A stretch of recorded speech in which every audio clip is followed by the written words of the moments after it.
90 दिन में तो करप्शन खत्म करनी थी खान साहब ने। 90 दिन में जनूबी सूबा बनना था, 50,000 घर बनने थे, सही 1 करोड़ नौकरियां बननी थी, किधर है वो?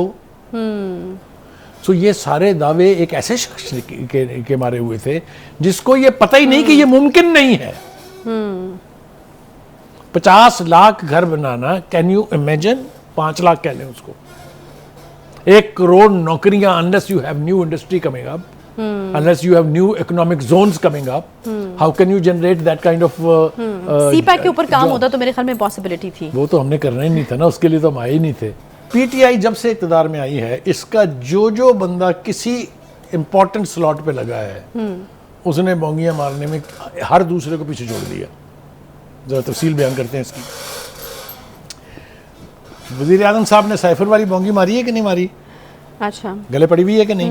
पहले हाँ ना में तो जवाब जी जी, मैं तो कह रही हूँ कि गले तो पड़ी हुई है। उसके बाद आ जाए जनाब, वो चाहे वज़ीर आज़म हो, चाहे सदर हो, चाहे वज़ीर ख़ारजा हो, चाहे वज़ीर ख़जाना हो, चाहे सूबाई वज़ीर ख़जाना हो, जो जिस अहदे पे बैठा हुआ है उसने बोंगियाँ मारने की इंतहा कर दी। कैसे? भाई गवर्नर पंजाब लगा दिया एक शख्स को उन्होंने। अच्छा, फिर उसके बाद वो फारग हो गए, उसने कहा मैंने तो गवर्नर हाउस नहीं छोड़ना, मैं बैठे हुए। याद है आपको? जी जी, उमर चीमा की बात कर रहा हूँ मैं। अच्छे खासे पढ़े लिखे नस्तलीक आदमी है, लेकिन बोंगी इसलिए मारेंगे क्योंकि ये रवायत है वहाँ पर। आगे चलिए। वज़ीर ख़ारजा साहब ने साइफर का तर्जमा अपनी मर्जी का करा के खान साहब को थमा दिया कि ले अब आप खुल के खेल लें। ठीक है जी। अच्छा। शौकत तरीन साहब, उन्होंने जनाब 2 वज़राए ख़ारजा जो थे KPK के और पंजाब के, उनको क्या खत लिख मारे IMF को कि लोन ना दें इनको। ज़रा अंदाज़ा फरमाएं ज़रा क्या क्या हो रहा है। आगे चलिए। असल में सदर साहब जब हुकूमत तब्दील हुई, उन्होंने कहा मैं हल्फ नहीं लेना। अच्छा, ना मैं वज़ीर आज़म से लूँगा ना मैं वज़रा से लूँगा। और भाई तो आप सदर बने काहे के लिए हैं? आपका और काम क्या है कि जानते बूझते हुए कि बिल की फेट क्या होती है। ये आर्टिकल 175 मेरे पास है। इसके आर्टिकल 75 का सब आर्टिकल 2, वो उसका एक पैराग्राफ में पढ़ देता हूँ, आपको वाज़ेह हो जाएगी सूरत हाल। Passed by both the houses and shall be presented to the president, and the president shall give his assent within 10 days, failing which such assent shall be deemed to have been given. कि वो 10 दिन के अंदर अंदर उसके ऊपर अपनी राय का इजहार करेंगे। अगर वो नहीं करते हैं तो ये समझ लिया जाएगा कि उन्होंने बिल अप्रूव कर लिया।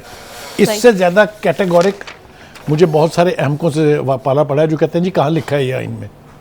ये मैं दिखा रहा हूँ जनाब, ये सबके पास है। कुछ गलती हो गई, हम कहते हैं अपने प्रोड्यूसर से वो भी शायद इनको दिखा देते। अब आ जाइए जनाब, तो इसके ऊपर तो क्लैरिटी है, कोई इसके ऊपर इबाम नहीं है कि 10 दिन तक ये बिल वहाँ पड़ा रहा।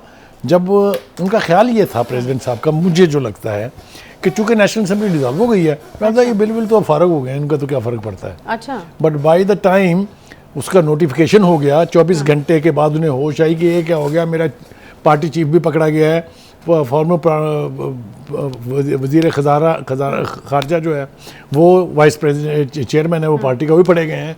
असद उमर के पकड़ने भी खबरें हैं, तो उन्होंने एक अदर ट्वीट ठोक दी।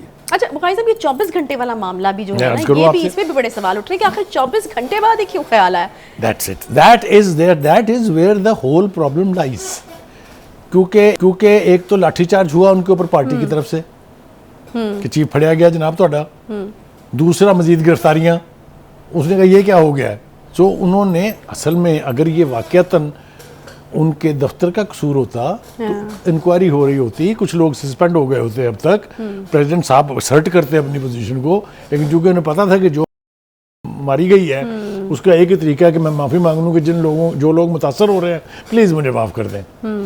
There is a confession in that कि मुझसे गलती हो गई है, अब मैं क्या करूँ। लेकिन ये गलती क्यों हुई है, इसके लिए मुझे आप इजाज़त देंगे थोड़ी सी? थोड़ा सा गलती उन्होंने कुछ जो 7 वजह बताई हैं, उन्होंने ये कहा है कि गलती ये उस तरह से मुझसे नहीं हुई। मैंने तो बहुत बार इस चीज़ को कंफर्म किया कि वो पेपर वापस जा चुके हैं। हाँ, ये भी वो किसको कंफर्म किया, नाम नहीं ले रहे। हाँ, किससे बात हुई है उनकी, नाम नहीं ले रहे, सेक्रेटरी को वापस भेज दिया सिर्फ। अच्छा। और ये भी नहीं बताया कि क्यों भेजा है। हाँ, मैं जरा थोड़ी सी तारीख अगर आप मुझे इजाज़त देंगी, आप मुझे इजाज़त देंगी। अच्छा एक सवाल अगर मैं पूछ लूँ, अगर मतलब वो नहीं समझते, क्योंकि उन्होंने मेरे ट्वीट में लिखा है कि वो इसको नहीं सही समझते, अगर वो नहीं समझते तो फिर बड़ा सिंपल था कि आप लिख देते, क्योंकि ये ऑप्शन भी आपके पास था कि आप लिख देते कि आप क्यों इसको नहीं, ऑप्शन नहीं था, कंपल्सरी है। कि अगर आप बिल को रिजेक्ट कर रहे हैं, आपको मंजूर नहीं है, है, हाँ। तो आप रजिस्टर करें अपनी ऑब्जर्वेशन और वापस भेज दें। तो फिर तो लिखा जा सकता था। ठीक है, लिखा जाना चाहिए था। जी जी, तो वो क्यों नहीं लिखा गया? इसलिए वो बाकी आप पे छोड़ता हूँ। जरा थोड़ी सी तारीख पर नजर डालते हैं, आगे चलें जनाब। अब ये जो आर्मी एक्ट वाला मामला है, किस बेवकूफ़ को ये नहीं पता कि जब एक समरी भेज दी जाती है प्रेसिडेंट साहब को, यानी बिल की सूरत में, तो 3 ऑप्शंस हैं। एक, प्रेसिडेंट उसके ऊपर लिख दे कि मैं इससे इत्तेफाक करता हूँ, लिहाजा इसको कानून बना दें। सही है।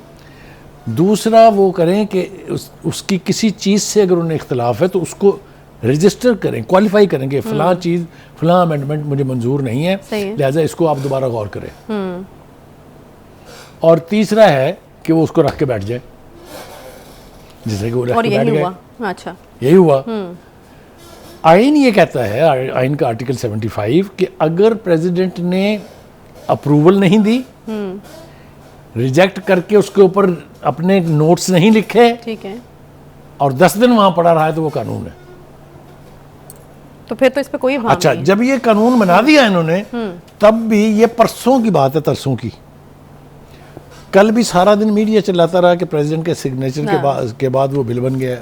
और ये मैं आपको बताऊं, ये सवाल हमने शो में पूछा था, मैंने आपको पूछा था कि अगर प्रेसिडेंट साहब उसके ऊपर दस्तखत ना करें तो आपने कहा उसका भी एक प्रोसीजर होता है, तो फिर वो इतना स्मूथली हो गए। मैंने कहा बड़ी बात है कि स्मूथली तो कुछ भी नहीं होता, आप देखें।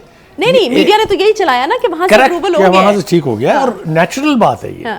असल में बात यह है कि पीटीआई की रवायत है कि क्योस पैदा करना है, उन्होंने हर इशू के ऊपर क्योस पैदा करना है, और जब देखते हैं कि बोंगी बज गई तो फिर सुप्रीम कोर्ट में धक्का दे देते हैं उस केस को। तो मुझे आप ये बताएं कि इसके बाद फिर इनकी अकल का मातम करने के अलावा क्या चारा रह जाता है किसी के पास। अब हुआ क्या है, हुआ ये है कि वो बिल कानून बन गया हुआ है, उसकी गिरफ्त में लोग आना शुरू हो गए हैं, उसके ऊपर एक अदालत बन गई है, यानी ऑफिशियल सीक्रेट एक्ट की अदालत बन गई है, जिसमें अब केसेस जो हैं वो जाने शुरू हो गए हैं। आपको पता है आज रिमांड दिया है उन्होंने शाह महमूद कुरैशी का 4 दिन का। सही। That means the act has been implemented in all its forms. अच्छा, अब मुझे ये बताएं कि at the back of his mind, मैं बिल्कुल प्रेसिडेंट साहब की बात कर रही हूँ, चल क्या रहा था? मतलब ये तो मैं बाय करने के लिए बिल्कुल तैयार नहीं हूँ, ये लॉजिक या फिर ये जवाब कि उनको जो है वो पता ही नहीं था कि अगर पता था ना, तो फिर क्या सब वो पता था। मैंने आपको शुरू में अर्ज किया कि उनका ख्याल ये था कि अब चूंकि नेशनल असेंबली नहीं रही है, तो पड़े रहने दें, बिलों से कोई फर्क नहीं पड़ता। ये एक ऐसे शख्स का रिएक्शन है जिसको अपने ओहदे की रिक्वायरमेंट तक का पता नहीं है। और आपको मैं एक मिसाल दूं, आ जाए जनाब। साइफर को लेके स्पीकर ने क्या किया था? स्पीकर के बाद डिप्टी स्पीकर ने क्या किया था?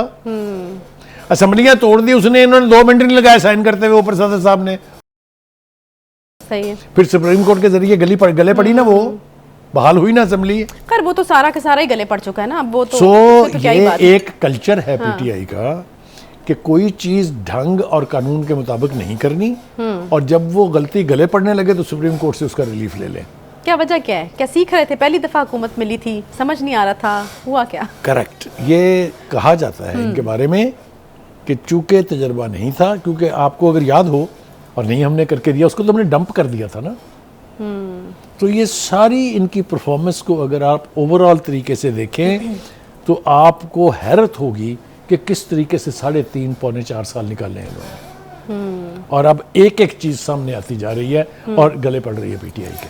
नहीं तो बुखारी साहब, अब तो ये भी मुतालबा जो है वो वज़ीर ख़जाना देखे ना, साबिक जो हैं इसाक डार साहब, वो कहते हैं कि इनको इस्तीफ़ा दे देना चाहिए। तो बहुत ज़्यादा नहीं, सिर्फ इसाक डार साहब ने नहीं कहा, ये हर पॉलिटिकल पार्टी की तरफ से आ रहा है। एक आप देखें ना, जिस बात को आप खुद तस्लीम कर रहे हैं और माफिया मांग रहे हैं, कितनी बड़ी बोंगी है वो। तो ऐसा शख्स जिसको ये नहीं पता कि कानून साजी का तरीकाकार क्या होता है, सदर की रिस्पॉन्सिबिलिटी क्या है, कानून कैसे बनता और ख़त्म होता है, तो उसको तो फिर सदर नहीं रहना चाहिए। तो ये मुतालबा तो बिल्कुल ठीक है। और एक और इतला हम अपने नाज़रीन के साथ शेयर कर लें, है ये दरफुंतनी किसी ने छोड़ी क्या, लेकिन ये है कि जी इन्होंने तो ऑलरेडी इस्तीफ़ा दे दिया हुआ है कि 9 सितंबर के बाद मैं अवेलेबल नहीं हूँ, क्योंकि मेरा टेन्योर ख़त्म हो रहा है। ये मैं इसकी ना तस्दीक कर, हाँ, ना मैं इसकी तस्दीक कर रहा हूँ, ना मैं इसकी तरदीद कर रहा हूँ। ये एक दरफुंतनी सोशल मीडिया पे छोड़ी गई है। अच्छा। लेकिन इसको भी कुछ हल्के सीरियस नहीं ले रहे हैं। अच्छा ठीक है, तो मतलब उसके बाद क्या प्रेस कॉन्फ्रेंस भी हम एक्सपेक्ट करें? जाहिर है फिर उसके बाद कुछ ना कुछ तो करेंगे ना वो। सही है, ठीक है। अच्छा, अब कानून ये बन चुका है, इसके ऊपर कोई भाम नहीं रहा, अब इसको कहीं चैलेंज जो है वो नहीं किया जा सकता या किया जा सकता है? देखिए, जो पीटीआई है उसने कहा है हाँ। कि आदत के मुताबिक, रवायत के मुताबिक उन्होंने हम तो कह इसको भी दिया, सुप्रीम हाँ। कोर्ट लेके जाएंगे।